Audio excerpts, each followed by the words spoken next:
दोस्तों, मैं स्वर्ण सिंह चौहान आप सबका साइंस एकेडमी के इस नए ऑनलाइन सेशन में स्वागत करता हूं। आज हम एक नए टॉपिक शुरू करने वाले हैं। केंद्रीय प्रवृत्ति के माप यूनिट नंबर 17 है और इसको हम सांख्यिकी के अंदर अध्ययन करते हैं। इस सांख्यिकी के अंदर हम 3 टॉपिक के बारे में पढ़ने वाले हैं आज, माध्य, माध्यिका और बहुलक। ये 3 महत्वपूर्ण टॉपिक होते हैं क्योंकि इस पे आधारित हमारे बोर्ड एग्जाम में एक निबंधात्मक बड़ा मेजर प्रश्न बनता है जो 6 नंबर का होता है। इस टॉपिक के अंदर हम सबसे पहले माध्य के बारे में जानेंगे। माध्य के अंदर हम एक महत्वपूर्ण विधि आएगी, कल्पित माध्य विधि। इस कल्पित माध्य विधि के द्वारा समांतर माध्य ज्ञात करने के लिए हम विशेष तौर से हम प्रश्न करेंगे। पहले हम माध्य से जुड़े हुए सामान्य प्रश्न करेंगे, किस तरीके से प्रश्न दिए जाते हैं और कितने प्रकार के होते हैं उनके बारे में हम विस्तार से पढ़ेंगे। उसके बाद माध्यिका और फिर बहुलक, अर्थात बहुलक किसे कहते हैं, जो बहुत सबसे ज्यादा बार जिनकी आवृत्ति होती है वो अंक हमारा बहुलक होता है। माध्यिका, मध्य का अंक कौन सा होता है, वही हमारे पास माध्यिका होती है। केंद्रीय प्रवृत्ति के माप हम ये टॉपिक इसलिए पढ़ते हैं क्योंकि हमें बहुत सारे ऐसे सांख्यिकी से जुड़े हुए प्रश्न दिए जाते हैं जिनके अंदर हमें मध्य या उस संख्या के आसपास वाली संख्या ज्ञात करनी पड़ती है। इसलिए हम इन तीनों टॉपिकों को विस्तार से पढ़ेंगे। तो पहला टॉपिक रहेगा माध्य, माध्यिका और बहुलक। उसके बाद पहले हम किस तरीके से क्वेश्चंस के क्या टाइप होते हैं उनके बारे में हम चर्चा कर लेते हैं। तो हम 3 तरीके के प्रश्न देखेंगे यहाँ पर। तो पहले हम माध्य ज्ञात करने के लिए देख रहे हैं। माध्य ज्ञात करने के लिए विस्तार से देखते हैं। तो सबसे पहले हमको व्यक्तिगत आंकड़े देखने को मिले। व्यक्तिगत आंकड़े किन्हें कहते हैं? ऐसे आंकड़े, ऐसे डेटाज होते हैं जो पर्सनल होते हैं, अर्थात सभी नंबर अलग अलग होते हैं। जैसे 1, 2, 3, 4 और 5। ये मैंने 5 नंबर लिखे हैं जो सब अलग अलग है, सभी पर्सनल डेटाज के रूप में है। 1 अलग है, 2 अलग है, 3 अलग पर्सनल है, 4 अलग, 5 अलग है। अब जब इस तरीके के आंकड़े दिए जाएं तब हमें माध्य किस प्रकार ज्ञात करना होता है। तो हमें यहाँ पर माध्य भी लिखा हुआ दिखाई देगा या फिर समांतर माध्य भी लिखा हुआ नजर आएगा। इसका सिंबल x बार के रूप में हमारे पास रहेगा। यदि हमें व्यक्तिगत आंकड़े दिए जाए तो इसका सूत्र रहेगा आंकड़ों का योग बटा आंकड़ों की संख्या। ये एक सामान्य सा सूत्र है जिसको हम समांतर माध्य के रूप में पढ़ रहे हैं। अगर मैं जनरल बात करूं कि समांतर माध्य को हम और किस नाम से जानते हैं, तो हम इस समांतर माध्य को औसत नाम से जानते हैं। औसत, एवरेज। जो गणितीय प्रक्रिया होती है उनके अंदर अगर हम अंक गणित की बात करें तो अंक गणित के अंदर हम इसको औसत नाम से बोलते हैं। और जो हम सांख्यिकी की बात करें तो इन संख्याओं को जब हम औसत निकालते हैं तो उसको सांख्यिकी के अंदर समांतर माध्य नाम से बोला जाता है। ये रहे व्यक्तिगत आंकड़ों के लिए फॉर्मूला। दूसरा, अवर्गीकृत आंकड़े। दूसरे टाइप के हमको इस टाइप के आंकड़े मिले हैं जो अवर्गीकृत हो। और तीसरा टाइप का रहता है वर्गीकृत आंकड़े। सबसे पहले मैं वर्गीकृत आंकड़ों के लिए एक सारणी बना के बता देता हूं कि वर्गीकृत आंकड़े किस तरीके से नजर आते हैं। वर्गीकृत आंकड़े अर्थात जिनके अंदर ऐसी सारणी जिसके अंदर वर्ग बना हो। वर्ग कैसे बनता है? वर्ग में संख्याओं को अंतराल रूप में दिया जाता है। जैसे 0 से 10, 10 से 20, 20 से 30। इस टाइप से संख्याओं को वर्ग अंतराल के रूप में दिया जाता है। और दूसरी जो सारणी उसके अंदर फ्रीक्वेंसी दी जाती है, बारंबारता। जैसे 0 से 10 के बीच में संख्या मैं अपनी मर्जी से लिखूं 5, 10 या 2। अर्थात 0 से 10 के बीच में कितनी संख्या है? 5 है। 10 से 20 के बीच में 10 है। और 20 से 30 के बीच में कितनी संख्या है? 2 संख्या है। तो ये फ्रीक्वेंसी को शो करता है। ऐसे जब प्रश्न दिए जाएं जिनके अंदर वर्ग अंतराल दिया जाए तो इनको कहते हैं वर्गीकृत आंकड़े। अब जब ऐसे वर्गीकृत आंकड़े दिए जाते हैं तो उसके अंदर हमें इन संख्याओं के बीच के मध्यमान को निकालने का प्रयास करना होता है। तो मध्यमान कैसे निकाला जाता है? मध्यमान अर्थात इसको सिंबलाइज करते हैं x से। अर्थात 0 और 10 के मध्य की संख्या कौन सी है?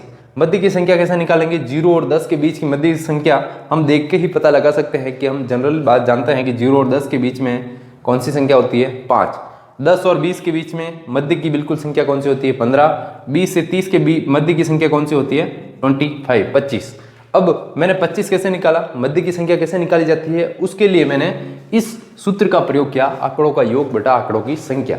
जैसे मेरे को 20 से 30 के बीच की संख्या अर्थात मध्य संख्या निकालनी है तो मेरे को 20 और 30 को जोड़ना पड़ेगा, और जब मैं 20 और 30 को जोड़ूंगा और बटा में 2 लिख लूंगा, अर्थात आंकड़े 2 जोड़ रहा हूं, अर्थात 20 और 30 को जोड़ा जा रहा है, दो संख्या को जोड़ा जा रहा है, इसलिए बटा में मैंने क्या लिखा 2। जब मैं 20 और 30 को जोड़ दूंगा तो मेरे पास आएगा 50, और 50 में 2 का भाग दे दूंगा तो हमारे पास कितना आएगा उत्तर 25। तो इस तरीके से हम प्रत्येक संख्या का मध्यमान निकाल सकते हैं।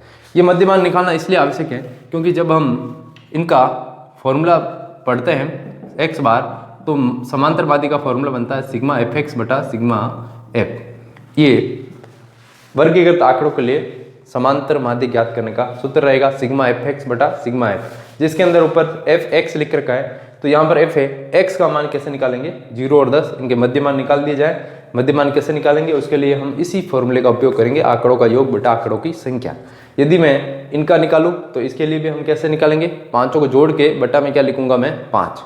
अब जब मैं अवर्गीकृत पर आता हूँ, अवर्गीकृत, तो इसके अंदर सारणी के अंदर सीधा सीधा हमको एक तो x वाली लाइन दी जाएगी और f वाली लाइन दे दी जाएगी। जैसे x में 1 2 3 लिख रखा है, और ये जैसे मैं अपनी इच्छा से ये लिख लेता हूँ। तो ये x शो कर रहा है कि 1 कितनी बार आ रहा है, f शो कर रहा है कि 5 बार आ रहा है, और 2 कितनी बार आ रहा है, 3 बार। 3 की आवृत्ति कितनी बार हो रही है, 8 बार। और अब जब मैं f और x सीधे सीधे दिए जा रहे हैं, तो हम इस फॉर्मूले का उपयोग करेंगे कि अवर्गीकृत के लिए भी हमारे पास समांतर माध्य निकालने का यही फॉर्मूला रहेगा सिग्मा एफ एक्स बटा सिग्मा एफ। इसके अंदर भी हमको एफ एक्स निकालना पड़ेगा। एफ एक्स कैसे निकालेंगे, और एफ ये रहा, एक्स ये रहा, एफ एक्स निकालने के लिए मैं एफ और एक्स का गुणा कर दूंगा। एफ एक्स मतलब इन संख्याओं का गुणा किया जाएगा, 1 और 5 का गुणा 5, 2 का 3 से 6, 3 का 8 से 24। तो इस तरीके से हम एफ एक्स का मान निकालें। और सिग्मा, यहाँ पर सिग्मा क्या शो कर रहा है, सिग्मा शो करता है जोड़ को। अगर मैंने लिखा सिग्मा एफ, तो सिग्मा एफ क्या शो कर रहा है कि एफ वाली जोड़ कीजिए, एफ को जोड़ दीजिए तो ये होगी सिग्मा एफ। तो मैं उम्मीद करता हूँ कि आपको ये कंसेप्ट समझ में आ गया होगा कि माध्य 3 आंकड़ों के लिए व्यक्तिगत, अवर्गीकृत और वर्गीकृत आंकड़ों के लिए माध्य किस तरीके से निकाला जाता है, आपको समझ में आ गया होगा। तो चलिए हम प्रश्न करना स्टार्ट करते हैं। तो प्रश्न नंबर 1, तो प्रश्न नंबर 1 में लिखा हुआ है कि एक कक्षा के अंदर 10 विद्यार्थी हैं, उन 10 विद्यार्थियों के गणित में प्राप्त किए गए अंक कुछ इस प्रकार हैं। हमें बोला गया है कि इन विद्यार्थियों के प्राप्त अंकों को क्या निकालिए, समांतर माध्य ज्ञात करके बताइए। तो हमें संख्याएं दी हुई है, आंकड़े दिए हुए हैं, व्यक्तिगत आंकड़े के रूप में दिए हुए, एक लाइन के रूप में लिखे हुए हमें संख्या नजर आ रही है।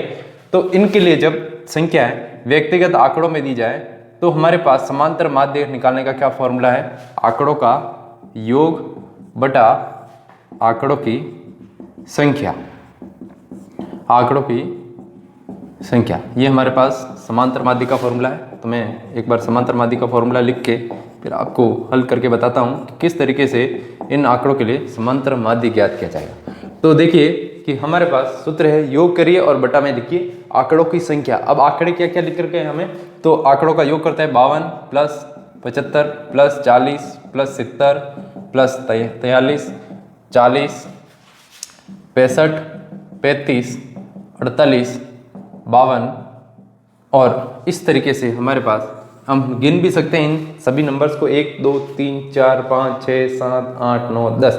तो इन 10 संख्याओं को अगर हम जोड़ रहे हैं, इसलिए बटा में क्या लिखना है 10। अब ऊपर वाले सभी आंकड़े को जोड़ दीजिए, सभी डेटा को जोड़िए, तो हमारे पास क्या उत्तर आएगा 520। बटा में 10 लिख रखा है, तो अब 10 का मैं अगर मैं भाग दे दूं तो हमारे पास उत्तर कितना आएगा 52।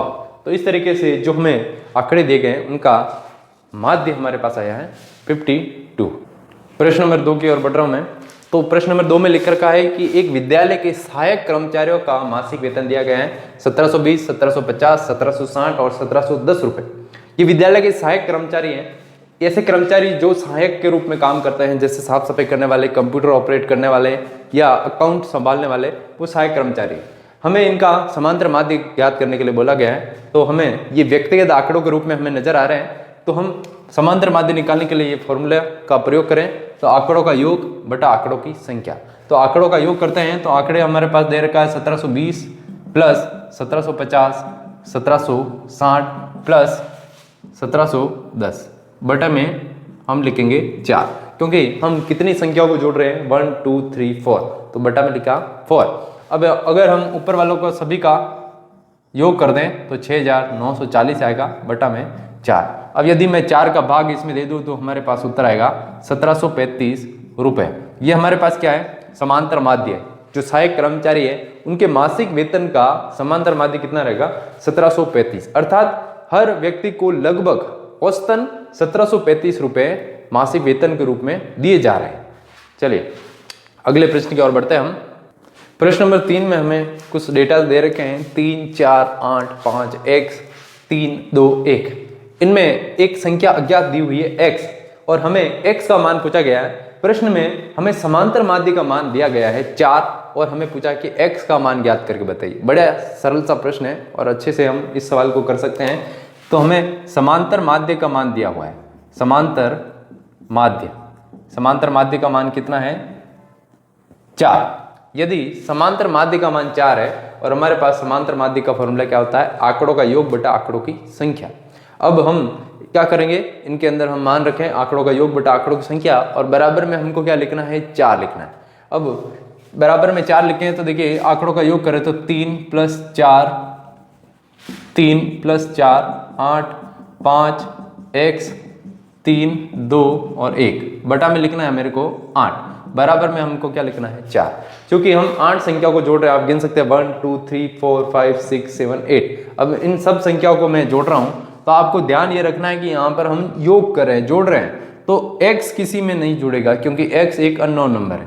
बाकी सारे नंबर्स को हम ऐड कर दें, जोड़ दें तो हमारे पास 26 उत्तर आएगा बटा में 8 एज इट इज बराबर 4। अब इस 8 को हम भाग में गुणे में लेके जाते हैं तो 8 जाएगा 4 के साथ इंटू में। 4 और 8 का गुणा बड़ा सिंपल सा है, करेंगे तो कितना आएगा, 32। अब 26 को पक्षांतरण करिए तो x बराबर 32 - 26 माइनस करेंगे तो हमारे पास उत्तर कितना आ रहा है, 6। तो इस तरीके से हमें इस अज्ञात संख्या जो x लिखी हुई है उसका मान कितना प्राप्त हो रहा है, 6। ठीक है। अगले प्रश्न में हमें दे रखा है कि एक क्रिकेट खिलाड़ी है, उस क्रिकेट खिलाड़ी ने अपनी 10 पारियों के अंदर कुछ रन बनाए हैं। कभी उसने 60 बनाए, कभी 62 बनाए, कभी वो 0 पे भी आउट हो चुका है। अब यदि वो अपने कुछ पारियों में कुछ रन बनाए तो हमें इनके लिए क्या ज्ञात करके बताना है। तो प्रश्न में लिखा हुआ है कि इनका माध्य ज्ञात कीजिए। तो हम सूत्र पे जाएं तो समांतर माध्य बराबर आंकड़ों का योग बटा आंकड़ों की संख्या। तो आंकड़ों का योग करें तो आंकड़े हमारे पास क्या लिख रखे हैं, डेटाज क्या है, 60, 62, 56, 64, 0, कभी 0 पे भी आउट हुआ है, 57, 33, 27, 9 एंड 71 बटा में मेरे को क्या लिखना है, 10। क्योंकि 10 पारियों में वो इतने रन बना रहा है और बाकी सारे नंबर्स को भी हम जोड़ सकते हैं कि कितने नंबर हो रहे हैं। इनको जोड़ें तो 439 होगा और बटा में 10 है। 10 का यदि मैं भाग दे दूं तो उत्तर क्या आएगा, 43.9 रन। तो औसतन वो खिलाड़ी जो है 43.9 रन बना रहा है। 5वें प्रश्न की ओर बढ़ते हैं। तो इस प्रश्न के अंदर हमें दे रखा है कि एक मासिक परीक्षा के अंदर कुछ 10 विद्यार्थी हैं। उन 10 विद्यार्थियों ने अंग्रेजी विषय के अंतर्गत कुछ निम्न अंक प्राप्त किए हैं। हमको इनका माध्य ज्ञात करके बताना है। तो आंकड़ों का योग सूत्र मैंने ऑलरेडी लिख लिया है। इसके अंदर आंकड़ों का योग बटा आंकड़ों की संख्या करनी है। डेटाज हमारे पास क्या लिख रखा है, तो नंबर्स को ऊपर में ऐड करते हुए लिखूंगा 30, 28, 32, 12, 18, 20, 25, 15, 26 एंड 40 बटे में अपॉन में क्या लिखना है हमको, 10। क्योंकि 10 नंबर्स को हम ऐड कर रहे हैं, बटा में 10 लिखा। ऊपर सब नंबर्स को मैं अगर ऐड करूँ तो मेरे पास आएगा 220 और बटा में क्या लिखना मेरे को, 10 लिखना है। 0 से 0 कैंसिल कर दूँ तो हमारे पास उत्तर कितना आएगा, 22। तो हमारे पास एवरेजन एक विद्यार्थी अंग्रेजी में कितने अंक प्राप्त कर रहा है, 22 अंक प्राप्त कर रहा है। अगले प्रश्न की ओर बढ़ते हैं। तो इस प्रश्न में नए में हमें दे रखा है कि एक विद्यालय के अंदर पुस्तकालय बना हुआ है। उस पुस्तकालय के अंदर विद्यार्थियों को दिए गए पुस्तकों की औसत संख्या कितनी है, पुस्तकें कितनी दी जा रही है, कभी 300 दी जा रही है, 405 है, 280 है, इस तरीके से हमें पुस्तकें दी जा रही है। तो इनका माध्य ज्ञात करके बताइए। समांतर माध्य ज्ञात करना है, आंकड़ों का योग बटा आंकड़ों की संख्या। तो ऊपर हमें ऐड करना है, सिंपल सा प्रश्न है। जैसे हमने पिछले प्रश्न की एक उसी तरीके से इसमें संख्याओं को ऐड करना है 489, 375, 280, 418 प्लस 502, 300 प्लस 476 अपॉन में हमको क्या लिखना है, इन सब का नंबर कितना है कि हम कितने नंबर को ऐड कर रहे हैं, तो हम 10 नंबर्स को ऐड करें। अब यदि हम इन सब को जोड़ दें तो हमारे पास क्या उत्तर आएगा 4000 बटा में अगर मैं 10 का भाग दे दूं तो हमारे पास उत्तर क्या आएगा 400 पुस्तकें। तो एवरेजन औसतन एक पुस्तकालय में 400 पुस्तकें छात्रों को दी जा रही है। अगले प्रश्न की ओर बढ़ते हैं। तो अगले प्रश्न में हमको एक कक्षा के अंदर विद्यार्थियों की कुछ संख्या दी गई है। कहा गया है कि 2 सेक्शन है एक क्लास के अंदर, सेक्शन ए और सेक्शन बी। सेक्शन ए के अंदर 25 विद्यार्थी हैं और 25 विद्यार्थियों का औसत वजन कितना है 51 किलोग्राम है। सेक्शन बी के अंदर 35 विद्यार्थी और प्रत्येक विद्यार्थी का औसत वेट कितना है 54। हम सामान्यतः जनरली बात करें तो ऐसा संभव नहीं है कि सभी विद्यार्थियों का वजन एक जैसा हो, लेकिन हमने यहाँ पर औसत शब्द का यूज किया है। इसका अर्थ है कि उस औसत संख्या के आसपास में सभी का वजन है। जैसे सेक्शन ए के अंदर 25 विद्यार्थियों का औसत वजन 51 है, तो सभी विद्यार्थियों का लगभग 51 के आसपास है। हो सकता है किसी का 49 हो, 48 हो या 54, इस तरीके से हो सकता है। हमें क्या करना है, हमें सेक्शन ए और बी के विद्यार्थियों का दोनों का एवरेज अलग अलग दिया गया है। हमें इन विद्यार्थियों का शामिल करते हुए औसत वजन ज्ञात करके बताना है, अर्थात 60 विद्यार्थियों का एक साथ वजन औसत भार क्या है वो हमें ज्ञात करके बताना है। तो इस प्रश्न को देखिए किस तरीके से हम स्टार्ट करेंगे। तो हमें दे रखा है कि 25 छात्रों का, जो 25 छात्र है वो वर्ग ए के 25 छात्रों का औसत भार बराबर है 51 kg।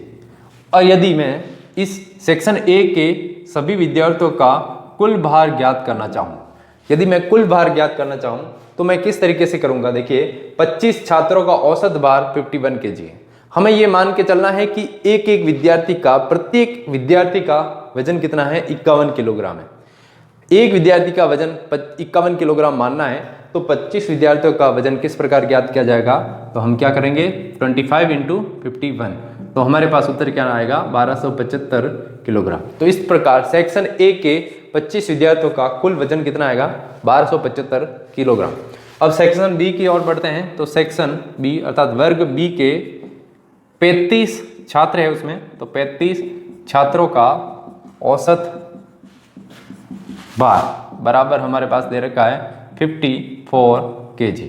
और यदि हम इन 35 विद्यार्थियों का कुल भार निकालने की कोशिश करें तो जैसे हमने ऊपर वाले के लिए गुणा किया वैसे ही हम इस नीचे वाले संख्याओं को भी अगर गुणा कर लें तो हमारे पास उत्तर आएगा 1890 किलोग्राम। तो इस तरीके से सेक्शन बी के विद्यार्थियों का कुल वजन कितना आएगा 1890।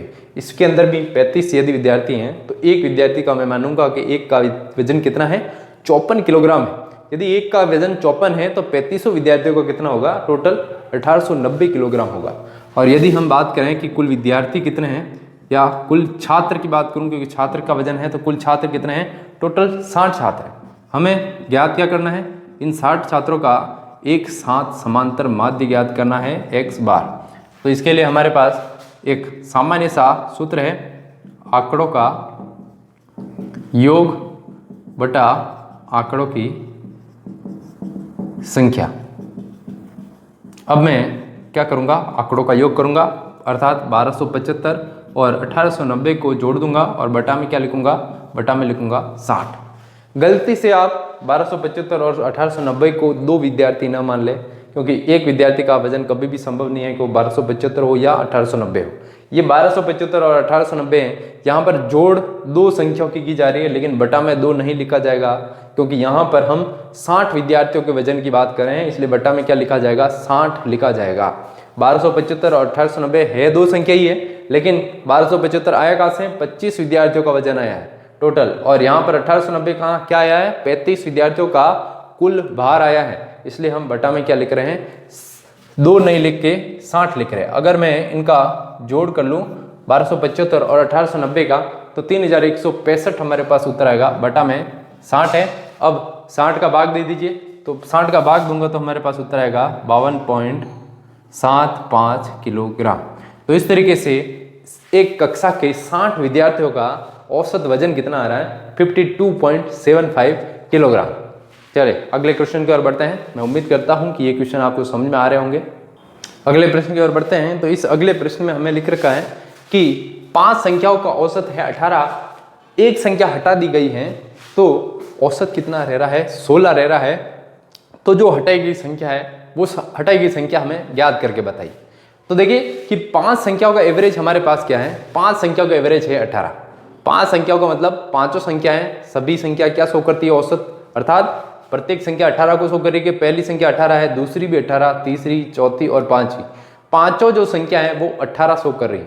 यदि पांचों संख्या है 18 है, तो मैं अगर पांचों संख्याओं की बात करूं तो टोटल कितना होगा, 5 संख्याओं का योगफल, 5 संख्याओं का योगफल कितना होगा, 5 × 18, टोटल कितना होगा, गुणा करूंगा तो 90। मैं औसत की बात कर रहा हूं। यहां पर एक संख्या 18 को शो कर रही है, पांचों संख्या 18 को शो करती है। यदि मैं पांचों संख्याओं को जोड़ दूं तो हमारे पास 18 + 18 + 18 + 18 + 18। अब यदि मैं 18 प्लस को 5 बार नहीं करके मैंने 5 से डायरेक्ट गुणा कर दिया है, तो हमारे पास 18 × 5 90 उत्तर आ जाएगा। अब आगे ध्यान देंगे, क्योंकि 5 संख्याओं में से अब एक संख्या को हटा दिया गया है, 5 में से एक संख्या को हटा दिया गया है, तो औसत कितना रह रहा है, 16 रह रहा है। अब 5 में से एक संख्या को हटा दिया गया है, तो हमारे पास कितनी संख्या हो गई, 4 संख्या हो गई। अब 4 संख्याओं का एवरेज 16 दिया गया है, तो अब चारों संख्याओं को योगफल के रूप में मैं किस प्रकार लिखूंगा, तो 4 संख्याओं का औसत, क्योंकि एक संख्या हटा दी गई है, तो 4 संख्याओं का योगफल कितना हो जाएगा, क्योंकि 4 संख्याओं का एवरेज दे रखा है 16, इसलिए 16 × 4 करूंगा 64। अब यदि मैं हटाई गई संख्या की बात करूं, तो हटाई गई संख्या कौन सी होगी, तो हटाई गई संख्या बराबर 90 - 64 कितना आएगा, 26। तो हटाई गई संख्या कौन सी होगी, 26। वह संख्या कौन सी है जो हटाई गई है, 26 है। एक बार और हम समझ सकते हैं कि एक संख्या रेखा के रूप में अगर मैं समझाऊं, तो एक संख्या के रेखा में 5 बिंदु है मेरे पास, प्रत्येक बिंदु में 18 को शो करता है। यदि मैं इन पांचों को जोड़ दूं तो हमारे पास कितना आएगा, 90 आएगा। अब इन पांचों में से अब क्या करूं, मैं जोड़ते हुए मैं चौथे तक ही पहुंचूंगा, first plus second plus third plus fourth. अब इन 4 संख्याओं को मैं ही जोड़ूंगा तो हमारे पास औसत कितना हो रहा है, औसत अर्थात योगफल कितना हो रहा है, 64 हो रहा है। अब वो हटाई गई संख्या कौन सी है, तो मैं क्या करूंगा, देखिए संख्या रेखा के रूप में इस संख्या को या इस रेखा को मैं गायब कर लूं, तो 90 में से इस 64 को मैंने माइनस किया तो हमारे पास कितना आया, 26। अर्थात ये वाली रेखा की लंबाई की बात करूँ तो वो कितनी हो सकती है, 26 इकाई हो सकती है। मैं एक रेखा की कल्पना कर रहा हूँ कि ये रेखा की लंबाई कितनी है, 90, और दूसरी रेखा की लंबाई क्या है, 64 है। और यदि मैं इस दोनों रेखाओं में अंतर की बात करूं तो अंतर कैसे निकालूंगा, 90 में से 64 को घटा दूंगा, तो ये अंतर कितना रहेगा, 26। तो मैं उम्मीद करता हूं कि आपको कॉन्सेप्ट समझ में आ गया होगा संख्या रेखा के रूप में भी। अगले प्रश्न की ओर बढ़ते हैं। तो इस अगले प्रश्न के अंदर हमें एक विद्यालय के कर्मचारियों का वेतन दिया गया है कि मासिक वेतन कितना है। तो 5 कर्मचारियों का औसत वेतन कितना है, 3000 है। 5 कर्मचारियों का औसत वेतन कितना है, 3000 है। अब 5 कर्मचारियों में से एक कर्मचारी हो जाएगा सेवानिवृत्त, अर्थात रिटायरमेंट हो जाएगा उसका। तो जो बचे 4 कर्मचारी है, अब उनका एवरेज वेतन कितना हो रहा है, 3200 हो जाएगा। उनका वेतन 200 रुपये प्रत्येक का बढ़ा दिया जाएगा, औसत वेतन 3200 हो जाएगा। तो जो हटाया गया कर्मचारी है उसका वेतन कितना है वो हमें ज्ञात करके बताना है। तो इसके लिए भी हम इसी पिछले प्रश्न के नियम की बात करें तो उसी तरीके से हम इसको भी हल करेंगे। तो 5 कर्मचारियों के वेतन का योग, 5 कर्मचारियों के वेतन का योग, क्योंकि 5 कर्मचारियों का औसत वेतन कितना दे रखा है, 3000, इसलिए मैं 5 × 3000 कर लूँ तो हमारे पास कितना आएगा, 15000। 15000 औसत वेतन 3000 है, और कुल योग कितना है औसत वेतन का, तो 15000 है। 5 कर्मचारियों का औसत वेतन 15000 है, औसत वेतन तो 3000 है, तो औसत वेतन के अनुसार योगफल 15,000 होगा। अब एक कर्मचारी रिटायरमेंट होने के कारण अब कर्मचारी कितने रह रहे हैं, 4 कर्मचारी। तो 4 कर्मचारियों के वेतन का योग, मासिक वेतन है ये, तो 4 कर्मचारियों का औसत वेतन कितना होगा, अब 3200 हो रहा है। तो 3200 के अनुसार टोटल योगफल कितना हो रहा है, 12,800 रुपये। तो हटाया गए कर्मचारी जो रिटायरमेंट हुआ है उसका वेतन कितना हुआ, तो सेवानिवृत्त कर्मचारी का वेतन, सेवानिवृत्त कर्मचारी का वेतन बराबर, यदि मैं अब 15,000 में से 12,800 को माइनस कर दूं, 15,000 में से 12,800 को माइनस कर दूं, तो हटाए गए कर्मचारी का वेतन कितना आ रहा है, 2,200 रुपये। तो इस तरीके से मैं हटाए गए कर्मचारी का वेतन कितना निकालूंगा, 2,200। इसको भी हम संख्या रेखा के हिसाब से समझ सकते हैं कि एक संख्या रेखा में जैसे 5 डॉट है, इन 5 डॉटों का अगर मैं योगफल करूं या स्केल से लेकर मापूं तो इनकी लंबाई कितनी आएगी, 15,000। अब यदि एक पॉइंट को मैं हटा दूं और 4 डॉट को ही मैं स्केल से मापूं तो इनकी लंबाई कितनी हो रही है, 12,800। अब दोनों रेखाओं में की अंतर की बात करूं, इनकी रेखाओं के बीच डिफरेंस कितना है, तो मैं क्या डिफरेंस निकालने के लिए क्या करूंगा, अंतर निकालने के लिए क्या करूंगा, 15,000 में से 12,800 को माइनस कर दूंगा, तो उत्तर कितना आ जाएगा, 2,200। ओके, तो इस तरीके से हम इन कंसेप्ट को समझते हुए हम व्यक्तिगत आंकड़ों के बारे में समझ चुके हैं कि इस व्यक्तिगत आंकड़े अर्थात ऐसे संख्या है जो पर्सनली रूप से अलग अलग दी जाए तो उनका समांतर माध्य किस तरीके से ज्ञात किया जाता है। तो मैं उम्मीद करता हूं कि आज का जो सेशन है वो आप सबके लिए लाभदायक सिद्ध हुआ होगा और आप सबको आज के कंसेप्ट के बारे में अच्छी तरीके से समझ में आ गया होगा। तो इसी तरीके से मेरे वीडियो को देखते रहिए, लाइक शेयर एंड कमेंट जरूर करें और मेरे ऑनलाइन चैनल को सब्सक्राइब करना ना भूलें। जय हिंद।